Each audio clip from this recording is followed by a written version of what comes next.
Cycling in Oregon, it is a way of life. Our temperate weather, beautiful scenery, and great trails provide year-round cycling for all athletic enthusiasts. Whether it be mountain biking, racing, or touring, Oregon offers the best in the sport. Hi everybody, I'm Paul Swangard and welcome to another edition of Sport Northwest here on the Action Sports Cable Network. Cycling, the name of the game this week, as we take a look at three very different styles of the sport. We'll start here at the Alpenrose Dairy in Portland, the Alpenrose Velodrome, one of the very unique venues here in Oregon and in the country for the sport of velodrome cycling. A little bit later on, we'll take in the newest sport that's all the rage as we tool the Willamette on rails. And a little bit later, it's the sport of mountain biking as we head south to Eugene and take in the annual fun fest that is the Fat Tire Festival. So stick around, plenty of news in the world of cycling to share with you, maybe a few ideas for yourself along the way, as we'll be back from the Alpenrose Dairy and the Alpenrose Challenge here on Sport Northwest right after this.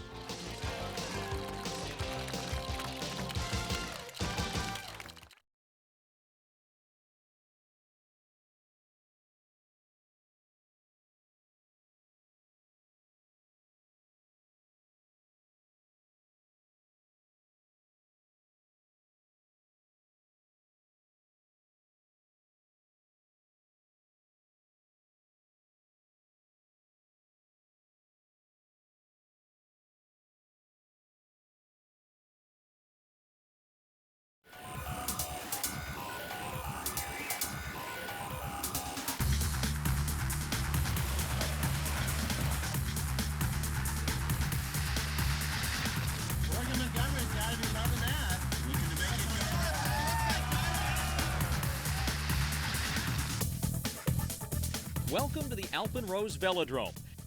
This high-speed track measuring 0.6 of a mile recently hosted the Alpenrose Challenge, drawing riders from around the world to compete for over $10,000 in prize money.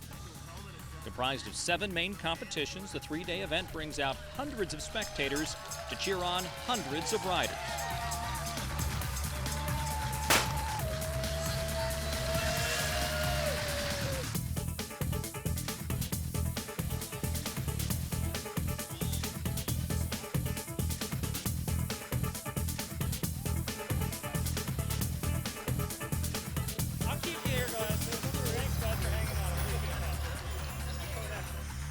An emergency room doctor during the day, event coordinator Mike Murray talked to us about the history of the velodrome track and the excitement of this venue. Well, this current velodrome was built in 1967. It was built to host the national championships that year. Our first big event that we put on since that time was the Masters National Champions in '88, and we've put on several events since then. The Alpenrose Velodrome track is one of only 17 like it in the country. Yet this track provides its own challenges to professional riders. Well, it's a different shape from what they're used to. It's much longer and it's got a much tighter turn, and the banks are steeper and it's bumpier and it's not as fast. And a lot of the high-end riders are used to riding at faster velodromes for international competitions. But they all enjoy this track because it's fun and it's a small venue. And we put more people in the stands for our big event each year, and that's the whole point. Everybody wants to see the excitement. It's the velodrome is the same for each one of the competitors. And compete they did. At this year's Alpenrose Challenge, riders participated in such events as the Keirin, Missing Out, Sprints, and the Pursuit.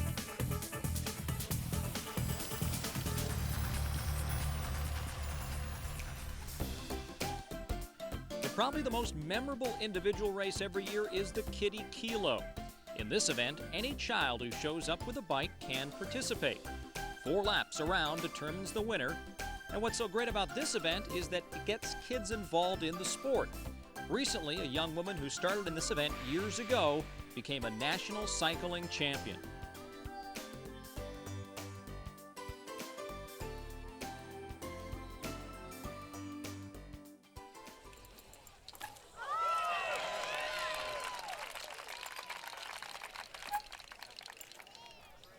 Between each round at the Alpenrose Challenge, Jeremy Van Schoonhoven, award-winning stunt cyclist, entertained the audience with his amazing antics.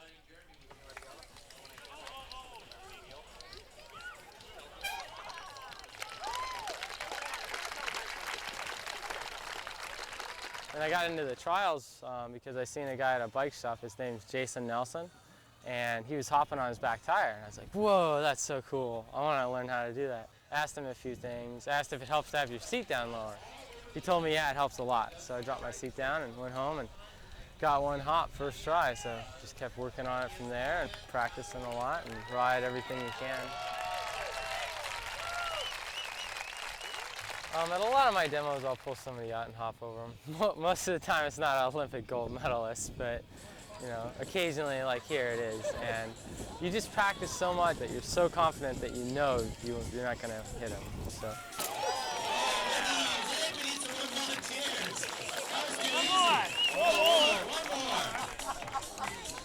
One of the great things about this Alpenrose velodrome is the steep banks in its sides. Nearly 42 degrees, making it a little steeper than traditional velodromes. These bikers have to stay on this track, averaging about 30 miles an hour, and if they go below 12 miles an hour, there's no possible way they could stay on their bikes.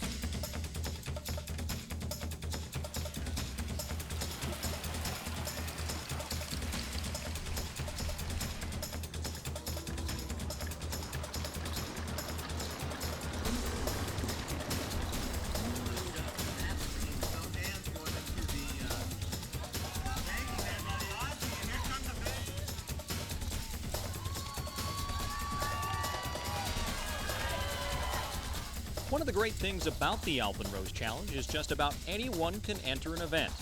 Take Tom Hayden from Corvallis, for example. I like the track. It's one of my favorite racing events, but I do mountain bike races and tandem races and road races and crits, and I'm a large, overweight person, so hill climbing's not my favorite, but this is more fun. This is the most fun racing I do. And what kind of bike do you need to make this happen? It's not a standard issue that you'd walk into. What do you need? What they call a fixed gear track bicycle. And I think the thing that really a couple things really delineate, it has no brakes, number one. Number two, when the pedals go forward, the wheels go forward. And when the pedals go back, the wheels go back.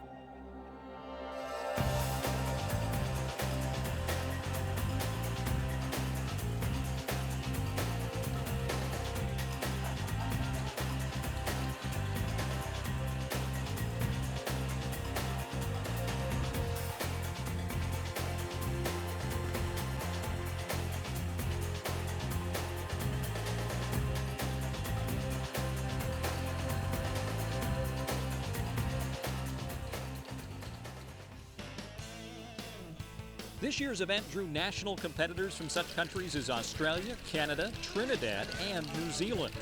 The Alpenrose Challenge also attracted a top Olympian to the track, Marty Nostein. Marty competed in Atlanta and won a silver, but found gold in Sydney. But even with all his notoriety, coming to Portland was a great experience for him. That was the first time I've been to Alpenrose, and it truly is a little gem. I don't think the community quite realizes what they have here in their own backyard. But you have a world-class cycling facility. It's not only a great place for the world's best to come and race, but it's a great place to bring your family, for yourself to come here and learn how to ride a velodrome. Even though it does look intimidating, it is real easy to ride.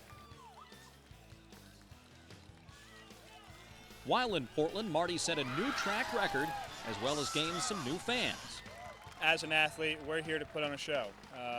The racing we do take serious, but what counts is giving the people in the stands what they want to see, and that's a fun afternoon. And so if I can offer my help, I surely will, even though that was a bit dangerous. But I've seen Jeremy all week do his stunts here, and I knew I was in good hands. Well, the crowd's been great. One of the things I wanted to accomplish while I was here is introducing more people to the sport, trying to get people involved. If we can bring the people out here, put them in the stands, show them how fun and how exciting bicycle racing is, you know, they may introduce it to their children, and someday they may inspire to be an Olympian. And getting people involved in this sport is what the event is all about. We want to have a show that people can come down and watch. That's in contrast to a lot of bike races where they go on out in the countryside and the finish is watched by squirrels and cows. That doesn't help the sport all that much. And I want to see a sport where we get a lot of people come down and get exposed to it. And that's the whole reason for doing this one event. After we do this one event, then next Wednesday's class is going to have 50 or 60 people come down and want to ride around the track. And that's what we want. We want participation. If you want to get involved in this sport, the velodrome is open every Thursday and Friday evening. You can rent a bike, sign up for classes, and learn how to blaze your own trail on this great racing track. For more information, you can check out the website on your screen or call 503-246-0330.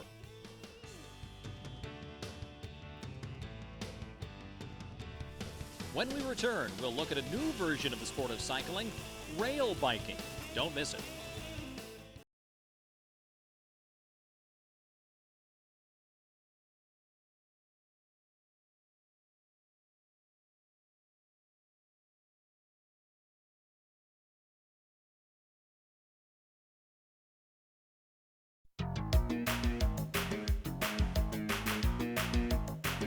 Welcome back to Sport Northwest here on ASCN, coming to you from the Alpenrose Velodrome. This is one way that spectators can watch cyclists on the track.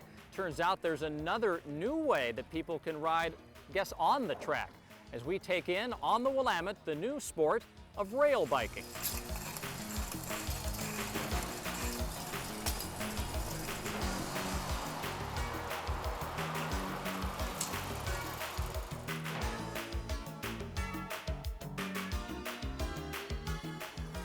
For those who have tried everything when it comes to cycling, there may just be one more thing to get into. It's called rail biking. The concept for this new sport is to take advantage of underutilized train tracks by using specially outfitted bikes on the rails. But as unusual and new as this sport might seem, its history goes back more than a century, according to its local promoter. It's been around since the turn of the century, and railroads used to use this for checking telegraph lines, and they used to use it for checking track repair and stuff, so they didn't have to fire up a steam locomotive. This is the coolest thing I've ever done. I mean, I really enjoy this a lot, and I'm looking forward to other people coming and contributing to it and making it something more than it is today. This has been good. I'd like to see all sorts of people out here, from the hardcore to the people that just want some beautiful scenery. This line certainly offers a lot of really good scenery. And scenery is what this new line is all about. The line starts in downtown Portland and follows the Willamette River into Lake Oswego. The 3-hour ride passes through lush forests, over several railroad trestles, and through Elk Rock Tunnel. You pass through neighborhoods like Dunthorpe and Riverwood, and you also get a great view of the Portland Golf Club. We caught up with Thomas and Lori Foy as they were taking their first trip on the rail bikes.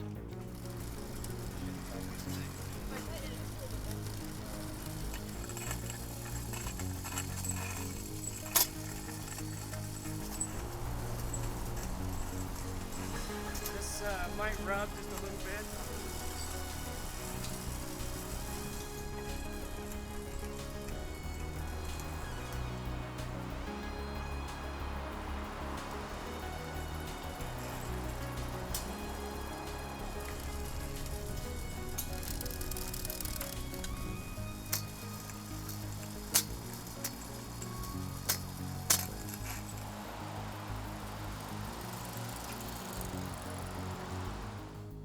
After the trip, we asked them about their experience. Well, it's a good chance to get out on the tracks, which you never get a chance to do normally, so that's kind of cool. It's a lot like riding a bike, except you don't have to steer, so that's nice. You can just look around and watch the scenery. The chairs were really comfortable to sit in, and you can just kind of kick back, and you don't have to use your arms, and it's a lot of fun. It requires a little bit of work, so it's a little bit of a workout, but not too much. I mean, I'm not in very good shape. I don't ride bikes or anything, and I really enjoyed it. And I can really see riding for like a whole day trip, doing something like this if it was possible. It'd be beautiful. Like when we were riding up to the trolley, there's this beautiful canopy of trees overhead, and it's just pretty, and the river's next to you.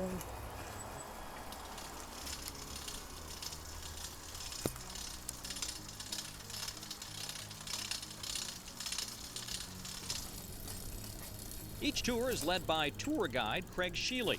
He acts as the point man if anything goes wrong and works to make the trip a great experience for everyone.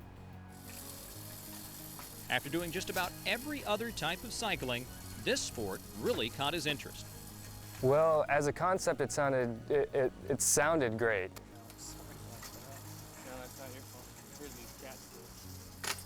It's so unique and original. It broadens people's imaginations.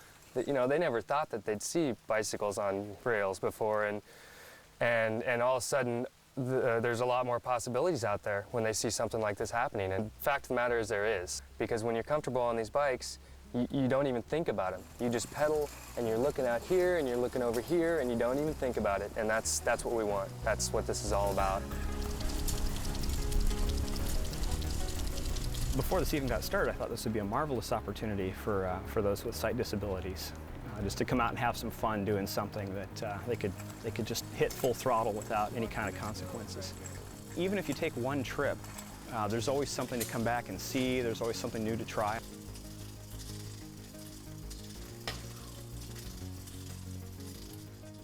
For more information on rail biking, follow up at their website at www.railbike.com or call 503-939-0474.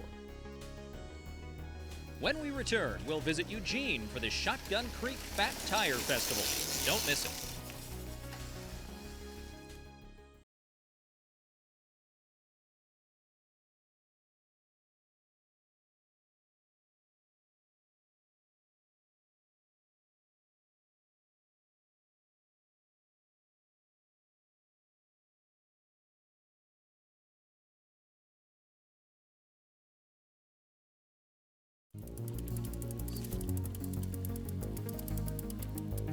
Welcome back to Sport Northwest. Look at the sport of cycling. I'm Paul Swangard.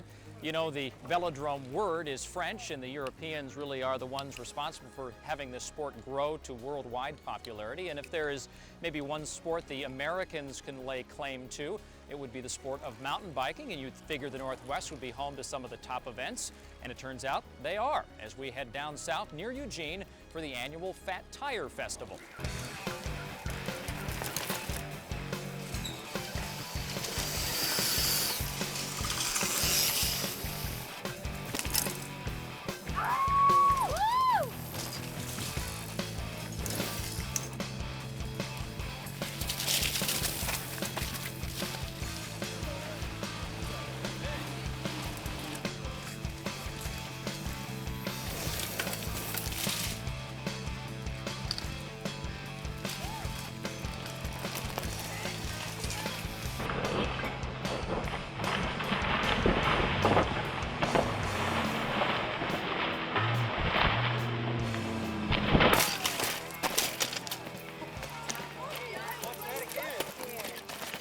Downhill racing is just basically like downhill skiing, only throw in a bunch of boulders, rocks, ruts, and all that. It's a 1.7 mile course here. You just go as fast as you can. It's a real high-tech sport. All the bikes, most bikes cost anywhere from $2,000 to $5,000. They like being outside and pushing themselves to the extreme as they can. It's just going as fast as you can down a set course. That's pretty much it. It's a gravity junkie sport. And according to event coordinator Randy Dreiling, this rush is sought by all ages and all occupations. The age ranges are anywhere from Cy, who's like 12, he's the youngest rider I've ever had downhill, up to 53, is the oldest downhill I've ever had. But at the Masters games, there's people in their 80s that do this. It's everybody from students to lawyers. We have doctors and lawyers that race. It's just, you know, the gamut of people. A lot of the guys are like computer people or mechanics or construction workers. That's what a lot of them are like that type of jobs.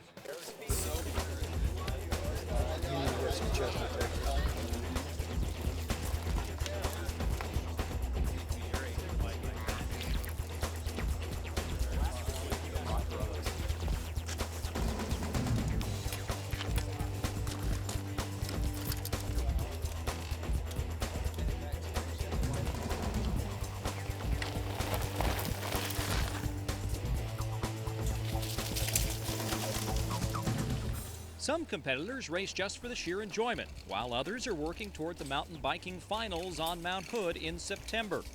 Regardless, the sport of mountain biking seems to be very addictive to most riders. Not only has the participation of this sport gone up over the years, but so has the technology. Over the years, it's got way more high-tech. The bike prices and the technology have gone up a lot. Since when I first started 5 years ago, most people were riding just front suspension bikes, and you were like the hot stuff if you had a full suspension bike, and now everybody has full suspension bikes.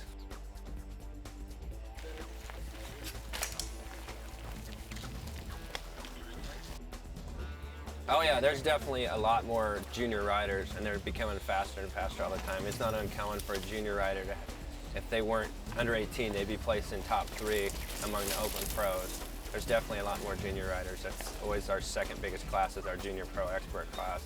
And then the regular pro experts are the biggest class usually.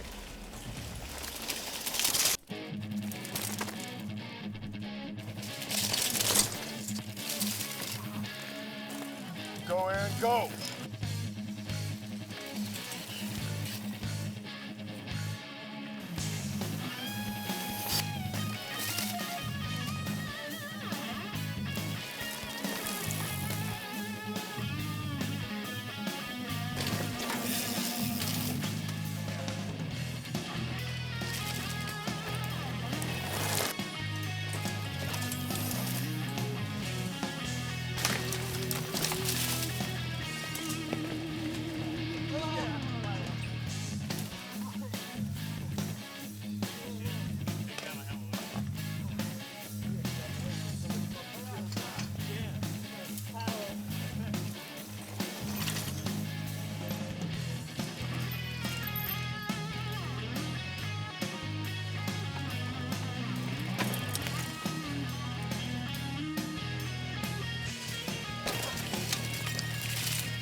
For more information on mountain bike racing, visit the Oregon Bicycling Racing Association's website at www.obra.org. So we hope you've enjoyed our look at the sport of cycling here in the Northwest. We certainly encourage you to head down to your local cycling shop and get more information about possibly getting out on the Alpenrose Velodrome, heading up on the rails for a little rail biking, or taking that mountain bike up into the mountains for a local bike ride. And we also encourage you to join us for another edition of Sport Northwest on our next installment. You can check us out on the web at www.ascn.tv. So from everyone here at the Alpenrose Dairy in Portland, Oregon, I'm Paul Swangard. We'll see you next time.